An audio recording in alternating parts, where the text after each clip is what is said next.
In a world of heroes and villains, anti hero stands alone. Anti hero symbolize करता है कि दुनिया में परफेक्ट हीरो नाम का कुछ भी एग्जिस्ट नहीं करता। एंटी हीरोज हमारे सोसाइटी के डार्केस्ट पार्ट्स को रिफ्लेक्ट करता है। तो आज ऐसे ही एक एंटी हीरो के बारे में बात करते हैं जो ऑलमोस्ट सबका पसंदीदा कैरेक्टर है, विंटर सोल्जर। ऐसा क्या हुआ कि ये कैरेक्टर नॉर्मल इंसान से किलिंग मशीन बना एंड देन एक hero. Marvel comics and cinematic universe मिला के बस कुछ ही कैरेक्टर्स है जो ऑडियंस का दिल जीता है, और उनमें से एक है Bucky Barnes, also known as Winter Soldier. And कहीं न कहीं पूरे एमसीयू के इन्फिनिटी सागा में Captain America Winter Soldier one of the best movies में से एक है। Bucky Barnes to the Winter Soldier. Steve Rogers का बेस्ट फ्रेंड बकी बार्न्स एक यंग लड़का था जो कि वर्ल्ड वॉर 2 में अमेरिका की तरफ से लड़ा था, जिसके बाद वो हाइड्रा में कैप्चर्ड हो गया एंड कैप्टन अमेरिका के द्वारा रेस्क्यू हो जाने के बाद एक मिशन में वो पहाड़ी से गिर के मर गया। ऐसा कैप्टन अमेरिका को लगा, पर एक्चुअली में हाइड्रा बकियों को कैप्चर्ड कर लिया था। देन उसके ऊपर हजारों तरह के ब्रूटल एक्सपेरिमेंट किया गया एंड उसके मेमोरीज, इमोशंस एंड ह्यूमैनिटी को कंप्लीटली वाइप आउट कर दिया गया, ताकि हाइड्रा उसे सिर्फ ऑर्डर फॉलो करने वाला किलिंग मिशन बना सके।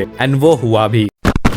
Awakening of winter soldier. बहुत सालों बाद अपने मिशन के चलते उसका टक्कर हुआ कैप्टन अमेरिका के साथ। पहली बार में दोनों ही एक दूसरे को नहीं पहचाने, पर मूवी के एंड बैटल में कैप्टन अपना बेस्ट देके बकी के कॉन्शियस माइंड के डीप तक पहुंचा एंड उसका पास्ट को याद दिलाया, जिसके वजह से विंटर सोल्जर को फिर से अपने एग्जिस्टेंस का पता चला कि वो सिर्फ एक किलिंग मशीन तो नहीं है। देन बकी अपने सेल्फ डिस्कवरी के पैथ पे निकला, जो कि उसे और भी ट्रॉमा में ढकेल दिया।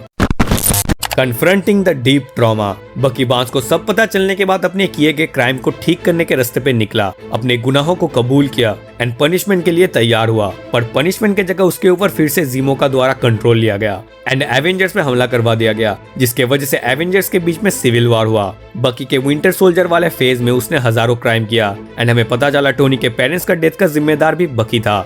एंड इन सब पास्ट इंसिडेंट्स के वजह से बकी अपने जिंदगी में स्ट्रगल करने लगा। उसे अपने किए गए कामों का मेमोरीज नाइटमेयर एंड फ्लैशबैक की तरह सामने आने लगा, जिसके वजह से वो चाह के भी अपने मेंटल हेल्थ को ठीक नहीं कर पा रहा था। उसे पता था उसने जो भी किया है उसका नुकसान वो अपने जिंदगी देके पे कभी नहीं चुका सकता, इसलिए उसने कैप्टन के साथ इविल के खिलाफ लड़ना चूज किया।